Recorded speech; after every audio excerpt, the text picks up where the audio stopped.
This is the second video, and on the control I programmed a couple of bolt hole patterns and a circular pocket. So when you want to run what you program, because you know you have drilling, bolt hole, milling, cut an arc, cut a circular, a pocket, or a repeat cycle.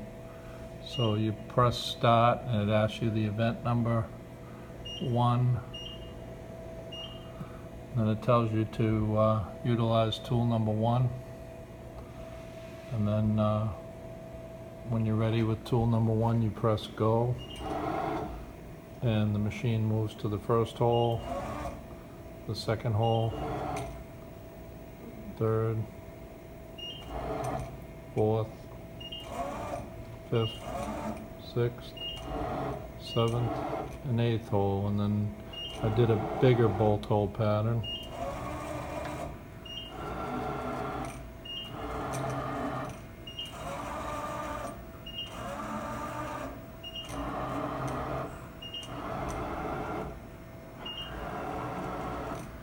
Now it'll do the circular pocket in the center.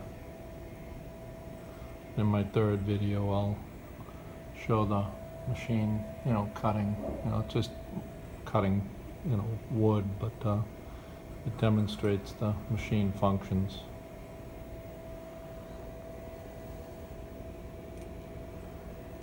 Right now it's doing circular interpolation of the round pocket, and when it's done, it'll say run over, and then I usually hit restore, and then when I'm ready to start it again, I hit start, event number 1, and then when I'm ready I'll hit go.